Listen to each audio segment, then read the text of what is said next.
Red Bull has finally shown off their new race car, and it looks like the off-season wasn't as quiet as we thought it would be for the Austrian team.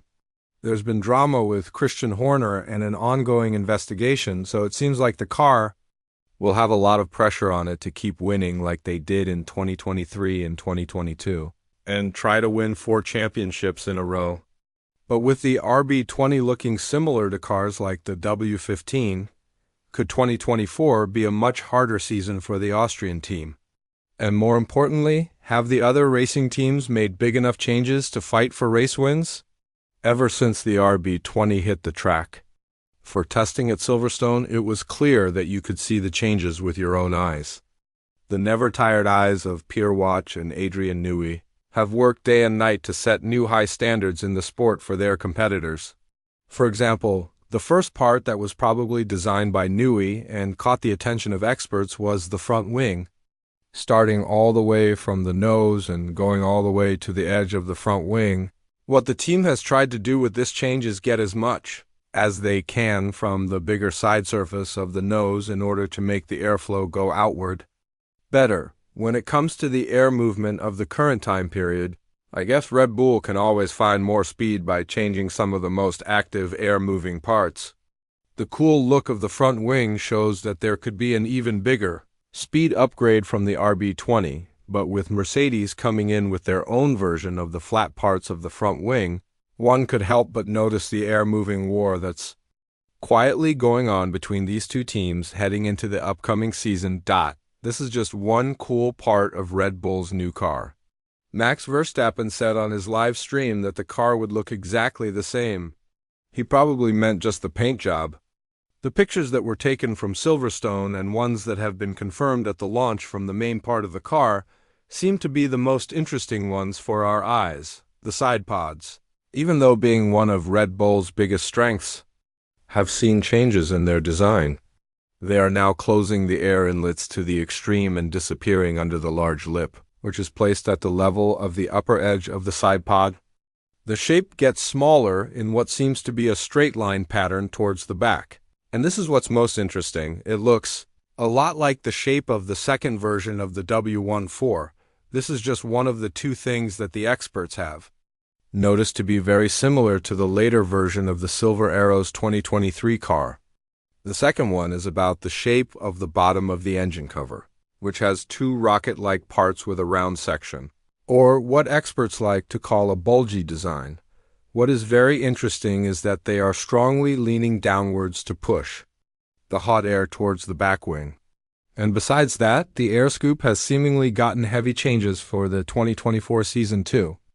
This is a part that now has a more square-shaped section, while the size of the engine cover is also much wider than the one before it. But what do all of these changes mean? Obviously, they are an upgrade in the air-moving surfaces, meaning that the Austrian team paid a lot of attention to set high standards that won't be matched by the rest of the teams. But considering the fact that we saw some of these solutions on cars like the W15 and the MCL38, it's safe to think that Red Bull might not have the advantage they want. This usually came from them inventing solutions and the rest of the team slowly but surely applying it to their own car but with their own versions. However, the changes I just mentioned were a must for the RB20 as they are seen as a direct result of the extreme idea the side pods have with the air inlets positioned high and protected by the upper lip. Now, in order to create the large channel under the pods so that the car could blow the direct airflow to the rear axle, the RB20 has seen a remake of 2 very important parts that would allow the engineers to reach this goal, the radiators and coolers. All of these changes come at a very interesting time because in the past couple of months, Newey said he was worried about building a car with too safe a version. And by what we saw with the RB20, it seems like the car is going to be everything but safe. The engineering geniuses in Red Bull have definitely given up every part to reach the air-moving greatness with the RB20. But whether this is enough for the drivers and the team to not feel distracted from what is currently going on with Horner, only time will tell. What the team cannot hope for this time is being original like they had in the past 2 years. Because as Newey said, the limit the current rule era puts on the teams is definitely pushing the entire group of teams towards one situation, having cars that would look more or less the same, with the only difference being the color of it. There is no doubt that Red Bull have already made some changes that will make some people in the paddock raise their eyebrows. And their use of ideas from teams like Mercedes and McLaren do give us a bit of hope that maybe 2024 won't be as boring as the previous season.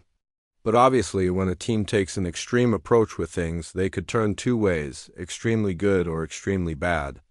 For Mercedes, it was the second one, but Red Bull would have to see whether not following the safe way and choosing something bold was the right thing to do. For the upcoming 2 seasons, let us also remind you that the cars we're going to see for most of the 2024 season are going to be more or less the same for the 2025 season too, as the main focus would be put on 2026.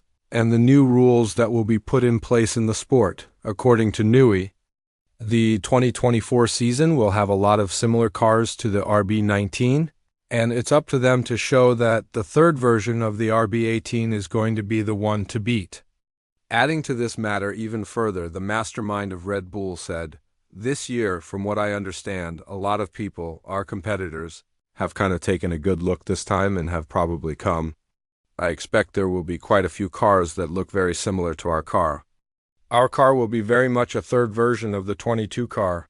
So last year's car was a version of the 22, the main points being the normal winter development in terms of air movement, some understanding of what we need to do with the suspension too, try to improve the car as well, and getting weight out of it because we never got down to the weight limits in 2022. This year's car is the third version of that original RB18. Now what we don't know, of course, is whether the third version is too safe while others have done something different. You just don't know. It's a difficult one.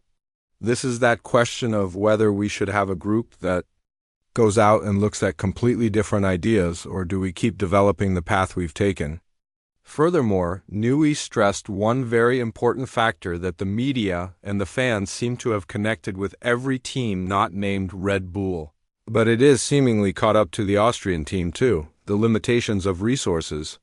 The fact that the rules remain the same and the cars have zero to no wiggle room to change. Something big in order to make a bold leap in the championship shows that whoever is first should be caught up quicker than it took for.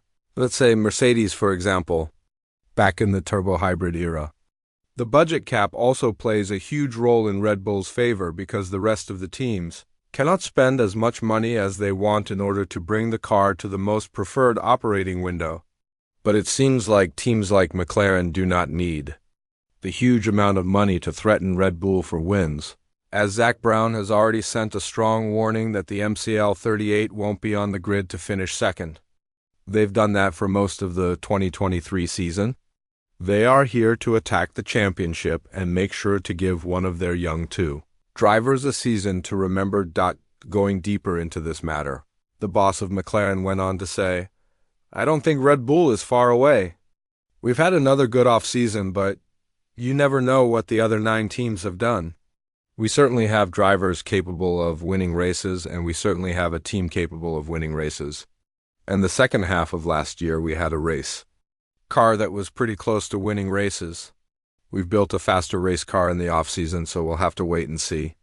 We don't know what the other teams have done, but winning is certainly our goal. Second places were great last year, but we've had enough of them to be ready for that top step."